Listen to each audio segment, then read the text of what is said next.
국민 여러분 안녕하셨습니까? 인도태평양 전략연구원의 최수영입니다. 자, 오늘도 어김없이 저희 공작관 TV 그레이트 게임과 신규 채널인 인도태평양 전략연구원을 애청해 주셔서 감사를 드립니다.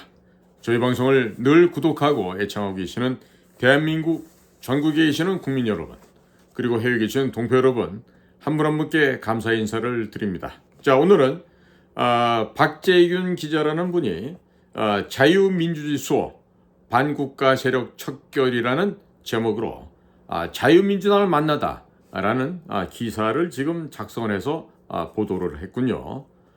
이 박재균 기자 인터넷에서 확인해 보시면은 어느 쪽 기자인지 이제 아마 쉽게 파악할 수 있겠습니다. 그래서 이 기자분이, 이 박재균 기자가 취재하고 자신이 근무하는 언론사에 보도를 했는데 이 내용을 좀 국민 여러분들께 공유를 해드리고자 합니다. 자, 그래서 이 자유민주당의 대표로 있는 고용주 대표를 인터뷰한 내용인데요. 기자는 지금 이렇게 쓰고 있습니다. 현대사회는 다원화된 사회이다. 여러 가치와 목표, 이념이 존재하고 종교, 문화, 정치에서도 이런 사회의 상황이 반영되고 있다. 현재 정치체제인 정당 정치에도 다원화가 반영되고 있고 그것이 당연하게 여겨진다. 그만큼 정당의 수가 많고 그들이 표방하는 바가 각각 다르기도 하다. 2024년 4월 10일 대한민국은 다시 한번 국회의원을 선출하는 중대한 선거를 치른다. 보나마나 현재의 국민의힘과 더불어민주당이 가장 많은 의석을 차지할 것이다. 하지만 대한민국에 다양한 정치적 의견을 가진 사람이 존재하기 때문에 소수 정당이 존재하고 그들이 적은 의석이라도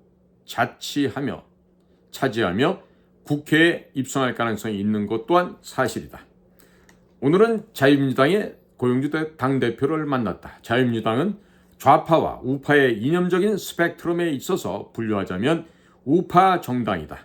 자유민주주의를 수호하고 애국보수의 깃발을 내건 정당이다. 비록 소수파 정당이지만 대형 정당으로부터 협조를 요청받는 힘이 있는 정당이다.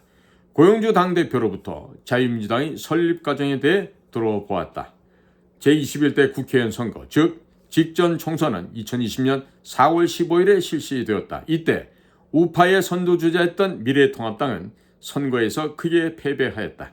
선거 패배의 원인은 공천 실패와 당시 집권당의 금권 선거 때문이라고 보는 것이 맞는데 엉뚱하게도 패배의 원인을 광화문에서 시위를 했던 일명 태극기 부대라는 자유우파 세력에게 돌리는 모습을 보게 되었다. 이에 억울함을 느낀 우파 지도자 약 300명이 세종문화회관의 세종홀에 모여 토론을 하였다. 미래통합당을 개혁하기 위해 10만여 명의 지지자가 미래통합당에 들어가면 바뀔 것인지 논의하였으나 불가능하다고 판단하고 대한정당을 만들기로 결론을 내렸다. 그래서 2020년 12월 19일 자유한국 21을 창당하였으며 당시 펜앤드마이크 대표인 정규재 주필이 만든 개혁자유연합과 합당해 2021년 3월 15일 자유민주당을 만들게 되었다. 고 대표에게, 고용주 대표에게 다른 우파 정당과의 가장 큰 차이점이 무엇인지를 물어보았다. 자유민주당은 같은 우파이지만 국민의힘과는 다른 목표를 가진다고 하였다. 먼저 이승만 대통령의 건국 정신과 박정희 대통령의 부국강병 정신을 이어받자는 목표를 가지고 있다. 단기 목적으로는 첫째, 종북 좌파 정권을 종식시키고 둘째, 기회주의 가짜 야당을 청산하고 셋째, 자유우파가 대동단결하는 것을 가지고 있다. 여기서 기회주의 가짜 야당은 현재 국민의힘을 일컫는다. 따라서 국민의힘과는 다른 노선을 가졌다고 볼 수가 있다. 현재 첫째 목표인 종북 좌파 정권은 종식이 되었다.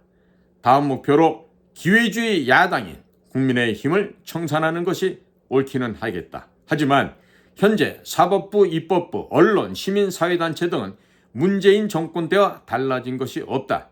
공무원 조직, 경찰도 반발하는 것을 보면 윤석열 정부가 어려운 상황이다. 따라서 정권 재창출을 위해서 윤석열 정부를 정부로 만들기 위해서는 국민의힘을 지나치게 공격하는 것은 바람직하지 않다고 당론을 정했다. 그래서 국민의힘을 비판은 하되 윤석열 정부가 지탱할 수 있는 수준까지만 비판할 것이다. 경쟁을 하되 적대적이지 않은 관계를 유지한다는 뜻이다. 그래서 자유민주당의 22대 총선 핵심 공약을 살펴보니 첫째, 문재인 간첩죄 수사 추진 등 종북 좌파 정치인 및 세력을 퇴출한다. 둘째, 국회 개혁을 스스로 실천하고 국회의원 세비 절반을 국고 반납하며 불체포 특권 등 국회의원 187개 특권을 모두 포기한다. 보좌진도 절반만 채용하며 법과 제도가 개정되기 이전부터 스스로 실천한다. 셋째로는 반국가활동 시민단체 등의 보조금 102조 원을 대폭 삭감한다. 저 같으면 이거 아예 없애버리겠습니다. 네 번째, 법인세를 20% 인하하고 담배값, 술값, 유류값 및 가스값, 그리고 종부세, 상속세, 증여세, 양도세 등 이중과세 폐지로 모든 세금을 대폭 인하시킨다. 다섯 번째로 사전투표, 사인 날인 관철 및 사전투표일과 본투표를 일치시킨다. 즉 본투표일을 이틀간 진행하는 것에 가름하는 공정선거제도를 확립하는 것이다. 여섯 번째로는 5.18 가짜유공자 조사 보상금 환수 및 시위 진압 군인 경찰에 대한 명예를 회복한다. 이것이 주요한 자유민주당의 핵심 총선 공약이라 하겠습니다. 자, 그래서 자유민주당과 같이 하는 사람들이 누구인지 물어보았다. 고영주 대표는 자유민주주의 수호를 최고의 가치로 여기는 사람들과 함께 한다고 답했다. 지난 대선 전에는 원래 최재형 전 감사원장을 영입하려고 했었다. 그런데 최재형 전 원장이 국민의힘으로 발길을 돌렸다. 국민의힘 내에서 후보 선출을 위해 1차 경선을 마치고 4명의 후보로 압축이 되었다. 윤석열, 원희룡, 홍준표, 유승민 중에 지원할 만한 인물이 없어 보였다. 그래서 대선에서 좌파에게는 승리를 해야 하니 후보가 결정되면 그 후보를 돕기로 결정을 하였다. 마침 윤석열 당시 후보가 전화를 해와 도움을 요청하였다. 자유민주주의 수호를 위해 노력할 테니 지원을 해달라는 내용이었다. 다시 얘기합니다. 윤석열 대표 측에서 윤석열 후보가 자유민주주의 수호를 위해 노력할 테니 지원해달라는 내용으로 고용주 대표에게 연락을 해왔던 것입니다. 이후 자유민주당은 윤석열 후보에 대한 지지를 선언했고 일간지 광고도 100회가량 하는 등 많은 노력을 기울여 선거 승리에 기여한 바가 있었다. 그렇게 뜻을 모아 정권 교체를 이루면서 광화문 집회에 나섰던 단체 중 전광훈 목사를 제외한 전군 구국동지연합회, 고교연합, 대한민국 지키기 불교도 총연합 등 12개 단체의 지도자들이 모여 당을 만든 것이었다. 이번 4.10 총선에서는 어떠한 목표를 가지고 있을까?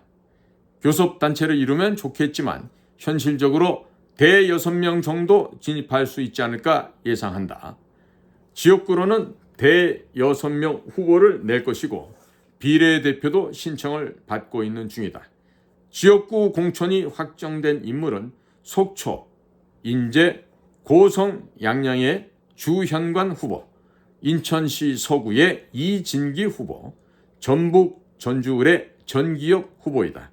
이외 지역구의 인재 영입 작업을 계속하고 있고 비례대표 신청을 3월 5일까지 접수를 하고 있다. 자유민주당의 정책 중에 조세 공산주의를 막겠다는 표현이 있다. 과연 조세 공산주의란 무엇인가? 각종 세금, 공공요금, 부동산 가격, 물가, 최저임금 등을 의도적으로 급격하게 상승시켜서 자유민주주의와 시장경제체제의 근간인 기업, 중산층, 자영업자, 소상공인, 가정을 붕괴시키고 주권자인 국민을 가난하게 만들어서 정부 보조금의 의존하여 살도록 만드는 신개념 공산주의 전략을 조세 공산주의 전략이라고 말한다. 이를 막아내기 위해서는 각종 세금을 낮춰야 한다고 주장한다. 이렇게 세금을 낮추면 세수가 부족하지 않을까 우려가 많다.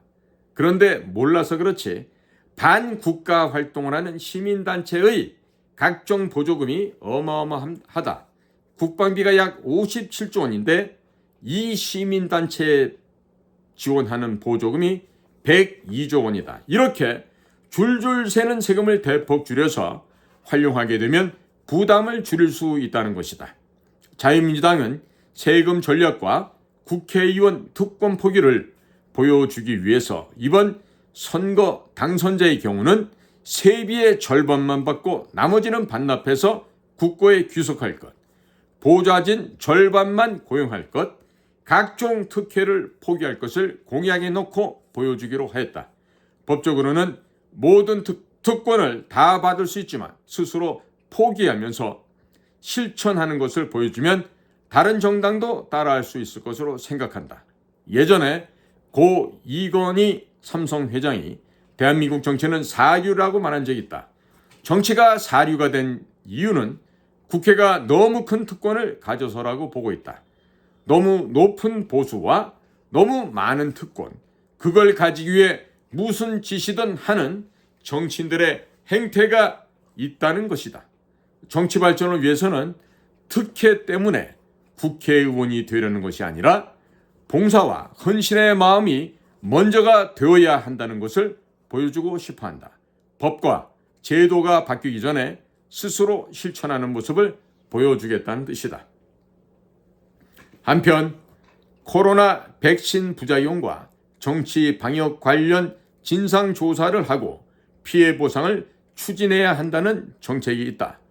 이전 정부에서 코로나 백신 부작용에 대한 진상조사를 하지 않았고 조사를 회피하였다. 사실은 백신 피해자가 굉장히 많을 것이다. 임상실험이 부족한 상태에서 코로나 백신이 배포되었다.